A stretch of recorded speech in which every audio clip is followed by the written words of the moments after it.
시편 116편 12절부터 19절까지 읽겠습니다. 여호와께서 내게 주신 모든 은혜를 무엇으로 보답할꼬? 내가 구원의 잔을 들고 여호와의 이름을 부르며 여호와의 모든 백성 앞에서 나의 소원을 여호와께 갚으리로다. 성도에 죽는 것을 여호와께서 귀중히 보시는도다. 여호와여, 나는 진실로 주의 종이요 주의 여종의 아들 곧 주의 종이라. 주께서 나의 결박을 푸셨나이다.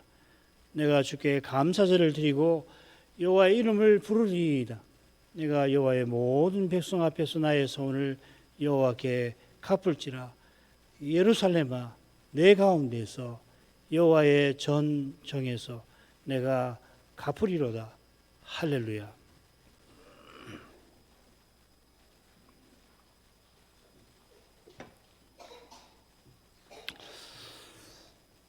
시인이 내가 낫게 될 때에 나를 구원하셨다 했는데, 거기서 이스라엘의 포로 귀환 사건이 이 시의 역사적 배경일 수 있겠다 우리가 생각했죠. 이 포로 귀환 사건은 이 출애굽 사건과 맞먹는 구약의 위대한 구속 사건입니다. 거기에 해당되는 것이 십자가죠. 십자가 부활. 시인이 백성을 대표하는 중보자여서 이 사건을 가리키며 여호와께서 자기 영혼을, 내 영혼을 죽음에서 건지셨다 고백을 하는 것입니다. 이는 장차 여호와께서 여호와의 종이 되셔서 죄인을 구원하실 그 일을 우리에게 가리키는 겁니다. 죽음의 현실에서 간구한 시인은 하나님의 사랑을 맛보고서 평생 하나님께 기도하려 합니다. 2절이죠. 똑같은 심정이 셋째 단락 한가운데 9절에 내가 생전 세계에서 여호와 앞에 행하리이다 한 것하고 같은 심정이죠. 이 9절의 표현을 정확하게 어떻게 이해해야 되는지 여전히 알기 어렵지만, 시는 지금 땅들 곧 제국에서 하나님께 가까이 하며 살면서 장차 영원한 제국에서 영원히 하나님을 섬길 날을 바라보는 것 같습니다. 포로에서 돌아온 그 현실에서 말이죠. 이는 평생 하나님께 기도하는 삶과도 붙어 있습니다. 기도는 하나님께서 귀를 기울여 주시려고 우리들어 아뢰게 하는 것, 우리가 하나님을 가까이 하도록 하나님이 먼저 우리를 가까이 하시는 것이다. 이 점을 꼭 잊어서는 안 될 겁니다. 지난 시간에 이어서 셋째 단락 나머지 10절 9절을 살피겠는데, 이 부분은 7절 8절과 짝을 이룹니다. 밑에 나온 그 단락을 보시면은, 줄거리를 보시면 7, 8절 그리고 9절 그리고 10절 11절 7, 8절과 10절 11절이 서로 짝을 이루고 있습니다. 10절 11절 읽겠습니다. 내가 믿는 거로 말하리라. 내가 큰 곤란을 당하였도다. 내가 경급 중에 이르기를 모든 사람은 거짓말장이라 하였도다. 10절 11절이 시인의 과거에 관한 것이다 이렇게 말씀을 드렸는데 이 사실에 비추어서 10절의 번역을 좀 살펴야 합니다. 10절이 고린도후서 4장 13절에 인용되었는데, 거기서 바울은 뭐라고 그러냐면 내가 믿는 거로 말하였다. 내가 믿었고 그래서 말하였다 이렇게 해놨습니다. 그렇게 기록해놨어요. 많은 영역본도 이 바울처럼 10절을 번역하는데 풀면 이렇게 됩니다. 이거 좀 쉽게 번역하면 내가 믿었고 그래서 말하였도다. 내가 큰 곤란을 당하였도다. 11절 역시 전에 시인이 경급 중에 말했고 뭘 말했는지가 덧붙여져 있죠. 10절과 같은 구조로 되어 있습니다. 시인이 전에 큰 고난과 큰 고난과 경급이라고 하는 두려움이죠. 현실에 처해 있었습니다. 이 고난을 당했다, 곤란을 당했다 하는 표현이 시편 107편에서는 이 포로 잡혀간 사건을 가리켜서 쓰고 있습니다. 비슷하게 119편을 보면 같은 단어를 쓰면서 내가 고난 당하기 전에는 내가 그릇 행하였도다 이렇게 고백을 해요. 그릇 행하여서 고난을 당했는데, 시인은 이 고난이 내게 유익이라고 이어 덧붙이지요. 이 유익은 고난 중에 기도한 데서도 이미 맛보는 유익입니다. 나의 고난이 막심하오니 여호와여 주의 말씀대로 나를 소성케 하소서. 막심한 고난 중에서 자기를 구원해달라고 시인이 기도하는데 그걸 돌아볼 때 기도해서 고난에서 벗어난 것이 유익이고 그리고 돌이켜서 볼 때 그 막심한 고난 중에 내가 간절히 기도했구나. 그것을 유익이라고 이야기하는 겁니다. 여기 고난이 막심하다 시편 119편 107절 표현이 여기 큰 고난을 당했다 하는 표현과 거의 비슷합니다. 116편의 시인도 포로 잡혀간 그런 현실에서 시편 119편의 시인처럼 믿음을 잃지 않고 내가 큰 곤란을 당하였구나 하고서 겸손히 간절히 여호와의 도우심을 구했던 거죠. 그게 3, 4절에 묘사되어 있지 않습니까? 여호와께서 말씀하신 대로 이스라엘의 포로를 돌리시기를 구하였을 것입니다. 그처럼 포로 잡혀간 이스라엘이 돌이켜서 거룩한 사명에 쓰임받기를 간구했겠죠. 다니엘처럼. 바울 사도도 이 고난 가운데에서 복음 전하는 일을 말하면서 이 116편 10절을 고린도후서 4장 13절에 인용을 하고 있습니다. 이 도표를 참고하십시오. 들으시면서 내가 큰 곤란을 당하였도다 한 대목은 빼버리고 바로 앞까지 내가 믿었고 그래서 말하였다 그렇게 인용하는데 바로 앞까지 줄곧 고난받는 그 현실을 사도가 언급을 하고 있습니다. 고린도후서 4장 8절부터 12절에 그 내용이에요. 사도는 보배인 그리스도와 그리스도의 복음을 질그릇 같은 자기가 가졌다 하고서 이 7절을 시작하는데 13절에서는 뭘 가졌다고 그러냐면 믿음의 마음을 내가 가졌다고 고백을 합니다. 자기를 질그릇이라고 고백하는 것은 능력의 힘이 큰 것이 사람을 구원하는 그 능력의 힘이 큰 것이 하나님께 있고 자기에게 있지 아니함을 가리킵니다. 그처럼 자기가 고난 중에 복음을 전하는 그 능력이 주님을 믿는 능력에 있음을 교훈하는 것입니다. 질그릇 같은 인생은 사방으로 우겨쌈을 당하고 답답한 일을 당하고 핍박을 받고 거꾸로 뜨림을 당하게 되면은 당연히 그 영혼이 짓눌리는 것입니다. 누가 실종한다는 소식을 들을 때 사도는 그 마음이 애가 탔다 하였습니다. 고린도후서 11장 28절, 29절, 29절일 겁니다. 자기도 모르게 내가 큰 곤란을 당하였도다. 이 실족이란 말은 누가 믿음을 잃는다는 이야기인데 큰 곤란을 당하였도다 하는 탄식과 낙담의 소리가 속에서 나왔을 겁니다. 그런데 날마다 온갖 염려에 짓눌리는 이 사도가 날마다 마침내 아무것도 염려하지 말고 오직 모든 일에 기도와 간구로 구할 것을 감사함으로 하나님께 아뢰는 거기에 이른 것입니다. 이는 사도가 주님과 그 말씀을 믿은 데서 나온 놀라운 일인 것입니다. 그가 믿고 의지한 주님께서 사도가 이런 기도에 이르도록 이끄신 것이죠. 116편의 시인도 내가 큰 곤란을 당하여도다 하고 탄식하던 자신에게서 기도하던 자신에게서 자기가 믿었다는 사실을 믿고서 기도했구나. 그렇게 기도했지만은 비참하게 했지만은 내가 믿었구나. 자기가 의지하던 여호와께서 붙들어 기도하게 하셨구나 하는 사실을 마침내 깨달았던 것입니다. 이 머릿속으로 아는 거하고 다르죠, 그죠? 머릿속으로야 당연히 알지만은 과연 그렇다 깨닫게 된 걸 가리키는 겁니다. 이 신비한 은혜를 맛본 까닭에 생존 세계에서 주의 앞에 행하려는 심령을 품게 되었을 겁니다. 큰 곤란 중에 탄식하던 시인이 경겁 중에 떨어집니다. 이 경겁이라고 하는 것은 여호와의 어미로신 책망에 심히 두려워해서 그 자리를 피하려고 하는 그런 상태와 마음 상태와 처지를 가리킵니다. 여호와께서 시온에서 자기를 피난처로 알리시니까 열왕이 보고서 두려워 도망쳤다 하였습니다. 또 큰 물이 주의 견책에 두려워서 도망하여서 무틀 덮지 못하게 하셨습니다. 31편 시인도 이 다윗인데 경겁 중에 자기가 주의 목전에서 끊어졌다 합니다. 이 시가 다윗의 시가 거의 분명한데 그가 마온 황무지에서 사울의 포기에 두려워하며 급히, 이 경겁이란 말은 똑같습니다. 하파즈 같은데, 두려워하여 급히 피하려 했던 상황과 관련이 될 겁니다. 다윗같이 경건한 사람도 얼마나 놀랬든지 아이고 이제 죽었구나 하고서 지푸라기라도 잡으려고 이리저리 도망쳤죠. 다윗이 이렇게까지 놀란 데는 자기가 죽음을 무릅쓰고 블레셋에게서 보호하며 돌봐왔던 자기 지파 사람들이 자기를 속이고 사울에게 자기를 넘겨준 사실이 있는 것입니다. 마온 항무지에서 도간에 든 쥐마냥 꼼짝없이 죽을 신세였지만 이것도 뭐 얼마나 두렵겠습니까?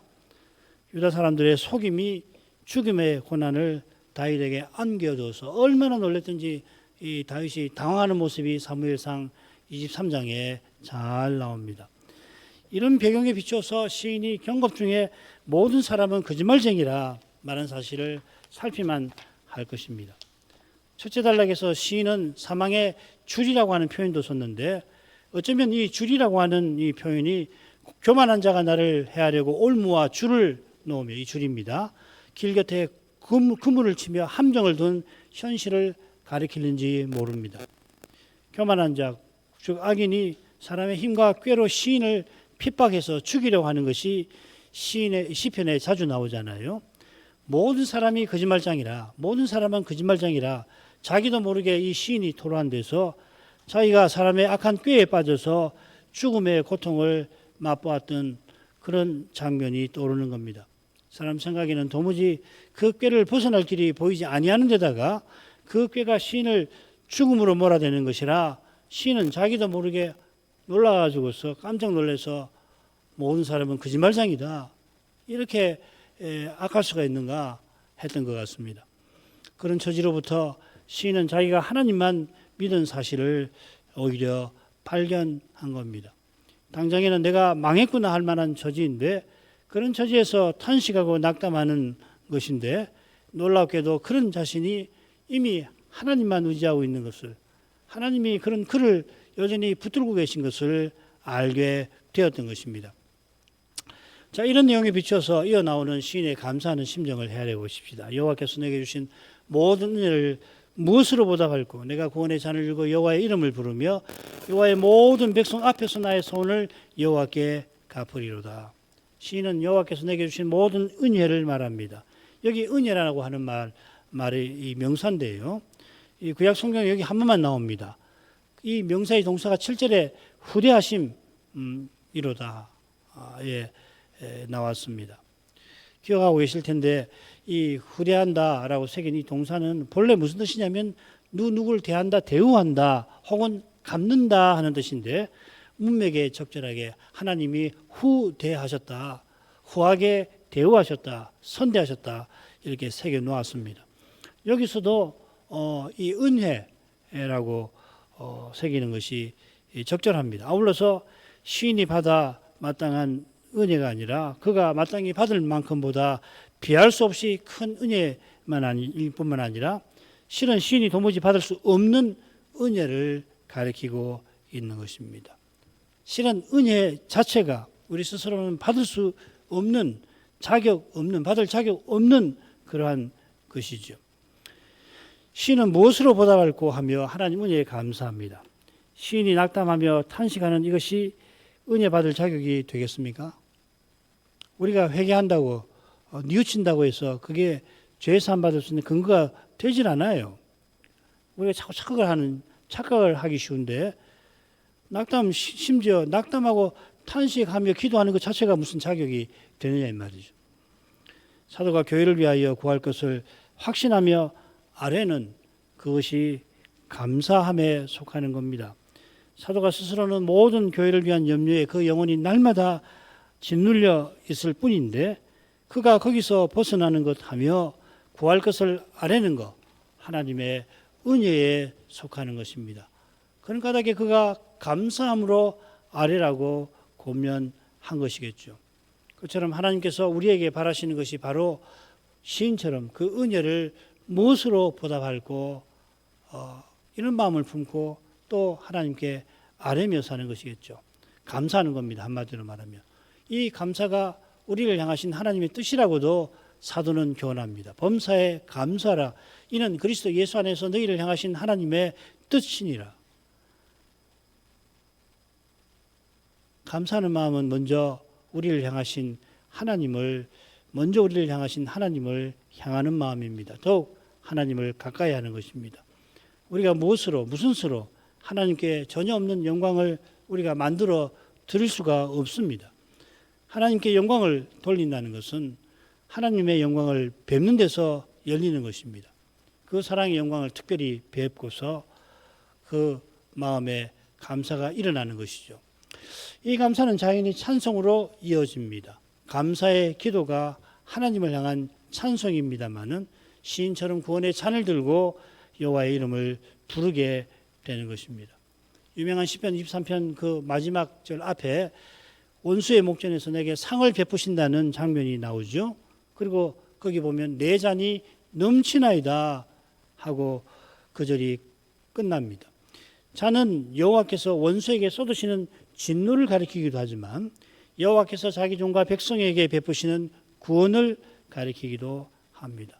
이 넘치는 구원을 가리켜서 구원의 잔이라 표현했는데 이 잔은 14절에 나오는 서원제와 관련되어 있는 것 같습니다. 서원제를 드릴 때 전제를 드리는 거죠. 그 민수기 15장 1절부터 5절인데 민수기 15장 3절 5절을 제가 좀 고쳐서 읽으면 이해가 잘 되실 것 같아요. 음식 제사를 여호와께 드리되 번제나 희생 화목제를 서원 갚기 위해서나 낙헌제로나 정한 절기에 여호와께 소나 양으로 향기롭게 드릴 때에는 번제나 희생으로 드리는 제물이 어린 양이면 전제로 포도주 한 흰의 4분 1을 예비할 것이요. 번제나 화목제를 드리되 서원제나 이 낙헌제로 드릴 경우에 전제를 드려라 하는 겁니다.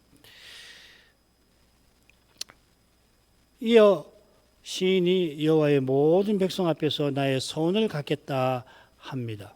한두 가지만 생각하죠. 첫째로 시인이 서원을 갚겠다고 한 것은 그가 큰 곤란 중에 여호와께 구원해 주십시오 간구했던 것을 가리키는 겁니다. 한나가 번인나 저주의 죽음의 고난을 겪을 때 거기서 벗어나기 위해서 아들을 주시라고 구했고 약속대로 아들을 주시자 수소 3마리와 가루 한 에바와 포도주 한 가죽부대 이 번제, 소제, 전제를 드려서 서원을 갚았죠.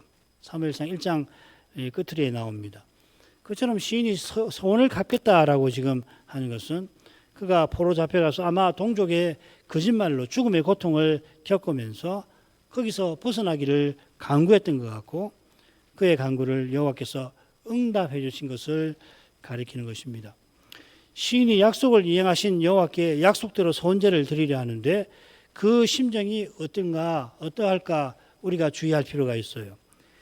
가령 나실인 서원이 무사히 잘 마치게 되면 대지상의 임명식과 맞먹는 그런 여러 가지 제사를 드리게 하시는데 왜 이렇게 드리게 하시냐면은 서원한 그 사람이 이미 서원은 완료가 된 거예요. 기간을 정하고 서원을 해서 서원을 잘 마쳤는데 서원한 그 사람이 오실 메시아의 심정을 품고 이후로도 서원이 끝난 이후로도 그러한 심정으로 살아가게 하는 것과 붙어 있는 겁니다. 지금 시인은 서원제를 드리겠다 하는 정도가 아닌 것입니다. 그 심정이 여호와의 모든 백성 앞에서 갚겠다 하는 데서 잘 드러납니다. 이건 시인이 언약의 직분자인 것, 백성을 대표하는 직분자인 것과 붙어 있는 거죠. 그가 구원의 잔을 들고 여호와의 이름을 부르는 것은 개인이 그저 여호와께 감사하는 정도가 아닙니다. 이 시편을 읽을 때 꼭 기억하셔야 되는데 반드시 그리스도를 통해서 이 시의 내용을 이해하고 자기에게 적용을 하는 훈련이 필요해요. 예를 들면 시편 22편의 시인이 죽음의 고난에서 가까스로 벗어날 때 내가 교회 중에서 주를 찬송하리이다 소원하지 않았습니까? 그 말을 부활하실 때 주님께서 똑같이 성붙게 하셨다고 히브리서 2장 12절에서 기록하고 있는 것입니다. 우리가 그리스도의 찬송 안에서 받으시는 찬송을 예배에서 드리듯이 구약시대에도 제사장의 봉사와 시인의 찬송을 통하여 하나님을 예배한 것입니다. 시인은 하나님의 넘치는 은혜에 조금이라도 보답하는 길이 자기의 소명을 이루는 데 있음을 잘 압니다. 자기의 소명, 시인으로서 선지자로서 그의 소명이 언약 백성들의 거룩한 사명을 이루는 데 얼마나 중요한지 잘 아는 거죠. 오신 메시아를 바라보며 시인은 그리스도의 심정을 품고 자기 시대를 걸어갔던 것입니다. 그러므로 가죠. 성도의 죽는 것을 여호와께서 귀중히 보시는도다. 여호와여 나는 진실로 주의 종이라. 주의 종이여 주의 여종의 아들 곧 주의 종이라. 주께서 나의 결박을 푸셨나이다. 15절은 아주 유명한 말씀이라 많이들 암송하는데 정확히 무슨 뜻인가를 살필만 합니다. 우선 16절에 시인이 나의 결박을 푸신 것을 여호와께 구하는데 여호와께서 구원하셨다는 그 주제가 사실 14절까지 계속해서 이어져 왔죠. 첫째, 둘째, 셋째, 이게 네 번째 단락인데 셋째 단락 출국 그랬습니다. 이 다섯 번째네. 네 번째 단락에도 그랬었죠. 이런 점에 비추어서 보면은 성도의 죽음, 성도가 죽은 것, 죽음이 문맥과는 어울리지 않는 면이 있습니다. 시인은 죽음의 고난을 겪었지 죽음을 당하지 않았죠. 이런 점에서 여호와께서 성도의 죽는 것을 귀중히 보신다 하는 것은 여호와께서는 죽은 성도를 귀중히 여기신다는 것보다 성도가 죽는 것을 비통하게 보신다고 새기는 것이 좋습니다. 이 귀중히 온다는 말에 이런 뜻이 있거든요. 그래서 이 라피 가운데에서도 찾아보니까 그렇게 해석을 해요. 이게 자연스러운 것 같습니다.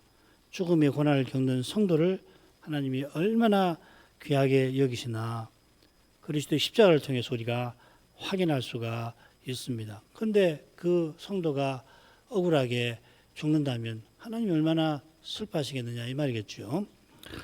여기 성도는 인애라고 새기는 낱말 헤세드에서 나왔습니다. 그 하시드라는 말, 여러분 하시딤이라는 말 들어보셨죠? 이 중간기에 특히 마카비 혁명 때 이 마카비를 도왔던 그 경건한 신앙인들을 하시딤이라고 자기들이 하시딤이라고 그러잖아요. 그 말입니다. 이 하시딤이란 말이 인애에서 나왔습니다. 그 성경 인용이 경건한 자라고도 되어 있고 성도라고도 되어 있고 또 자비로운 자라고도 번역이 되어 있을 겁니다. 제가 정확히 모르겠는데 그렇게도 번역이 되어 있습니다. 이 표현은 짝을 이루는 둘째 단락에 여호와의 은혜로우시고 의로우시고 자비하심과 딱 붙어 있는 거죠. 은혜로우신 여호와께서 의로우셔서 친히 하나님을 본받는 성도를 이 인애한 자들을 만들어 내시는 겁니다. 112편 3절에 그는 어질고 자비하고 의로운 자로다. 지금 여호와께서 은혜롭고 의로우시고 자비하시다는 그 표현을 이 시인이 이 신자에게 그대로 쓰잖아요. 그는 어질고 은혜롭고 자비롭고 의로운 자로다. 말씀드렸지만은 속임을 당하지만 같이 속이는 게 아니라 잠잠히 고난받는 그런 사람을 가리킵니다. 여기 성도는 바로 그리스도와 함께 고난받는 사람들인 겁니다. 이것이 나는 진실로 주의 종이라 하는 표현에도 잘 드러납니다. 여호와여 하고 불렀으니 나는 진실로 주의 종입니다. 이렇게 새기는 게 낫겠죠. 여호와를 불렀으니까 나는 진실로 주의 종이라 종입니다. 이렇게 했겠죠. 시인은 인애한 자들 가운데서 여호와의 언약에 신실하게 살아갈 심정을 품는 겁니다. 고귀한 심정은 겸손한 태도로 나타나는데 시인의 겸손함이 주의 여종의 아들이라고 하는 표현에 담겨 있습니다. 주의 종하면 모세가 떠오르고 여호수아가 떠오르고 다윗 같은 인물이 떠오르지 않습니까? 고귀한 칭호인데 시인은 자기가 그런 칭호에 합당치 않다고 여기고서는 그 사회에서 가장 비천한 여종의 아들처럼 여호와 앞에서 자기를 이렇게 낮추는 것입니다. 짝을 이루는 둘째 단락에서 시인은 내가 낫게 될 때에 하면서 자기가 실로 비참한 처지였음을 아뢰었습니다. 그런 처지가 자기에게 마땅한 줄 알고 거기서 건져주신 하나님 은혜와 자비를 감사한 것이죠. 이런 심정을 가진 사람이 누가복음 오늘 공부한 데서 보면은 말 속에 가려고 하는 그런 사람이겠죠. 그처럼 그는 주께서 자기 결박을 푸신 것을 고백합니다. 이 결박은 이스라엘이 포로되어 목이 줄에 매여 질질 끌려가는 모습을 보여줍니다. 요컨대 이 결박은 열방의 결박입니다. 이 열방이 여호와와 메시아의 결박을 벗어버리고 자기의 결박을 메시아의 예표인 시인의 목에 메었던 것입니다. 이스라엘이 포로 잡혀간 것은 이렇게 비참한 사건입니다. 시인은 열방의 결박을 풀어주신 뜻이 주의 결박에 매인 주의 종으로 살아가게 가는 데 있음을 암시하는 겁니다.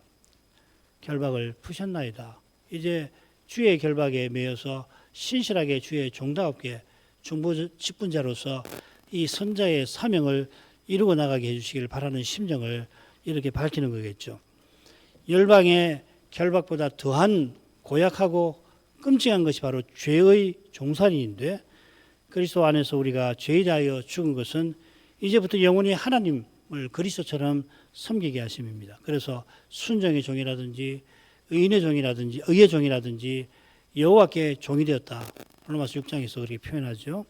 그리고 이렇게 의의 종으로 자기 자신을 하나님께 의의 병기로 드리고 사는 이것이 참된 자유이기도 합니다. 마지막 단락으로 하겠습니다. 내가 주께 감사제를 드리고 여호와의 이름을 부르리이다.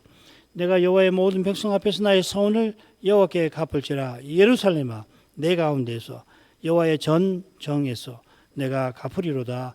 할렐루야. 이 단락은 넷째 단락과 아주 비슷하지요. 여호와의 이름을 부르겠다 하는 표현도 같은데 18절은 14절과 완전히 통째로 같습니다. 다른 점도 물론 있는데 다른 점에 주목해서 살피도록 하겠습니다.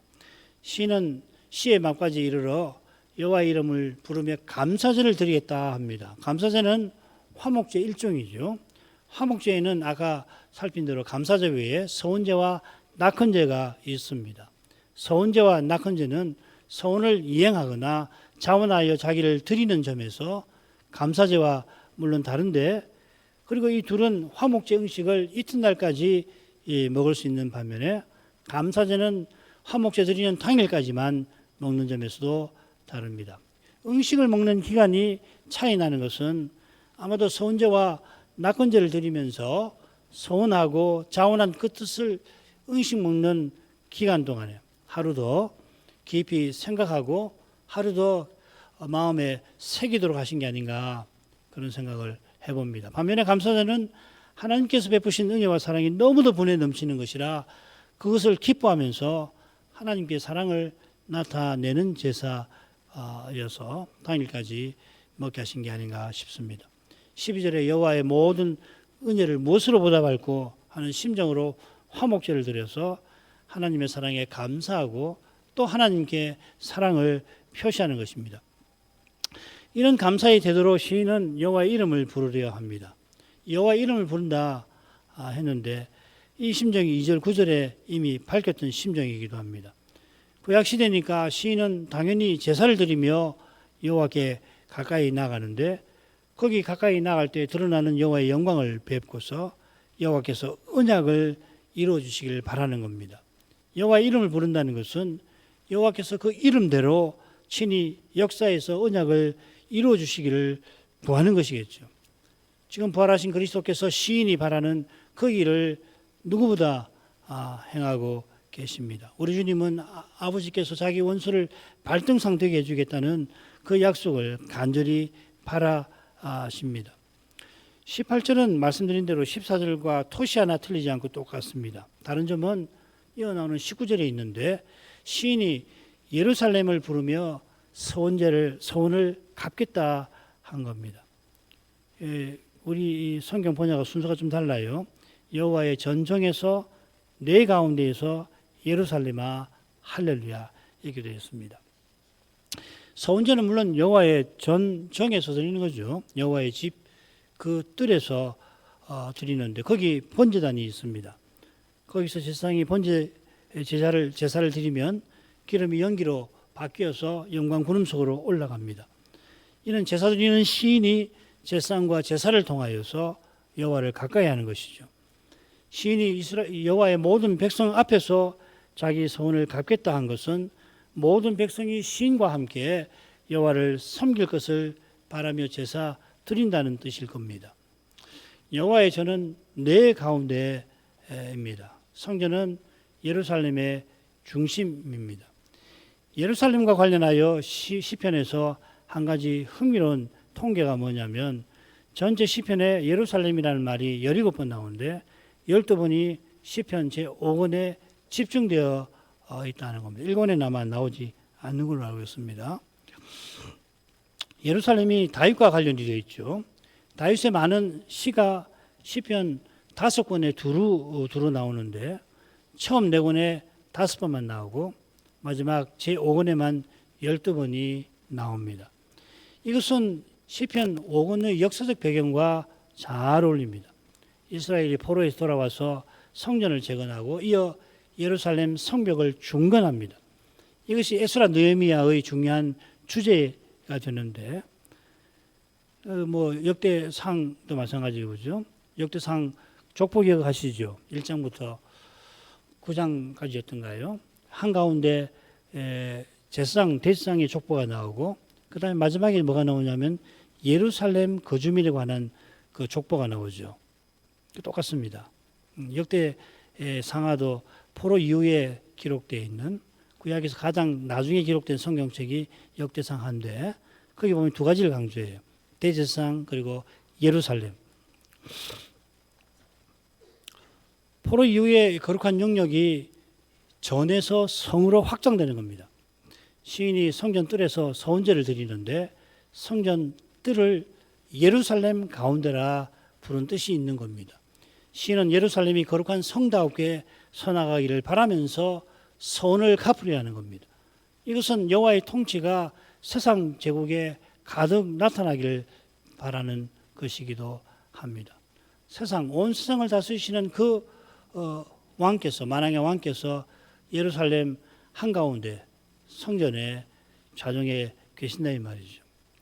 시인이 바라던 그 일이 시인이 예표로서 가리키던 메시아를 통하여 신비하게 지금 이루어져 가고 있습니다.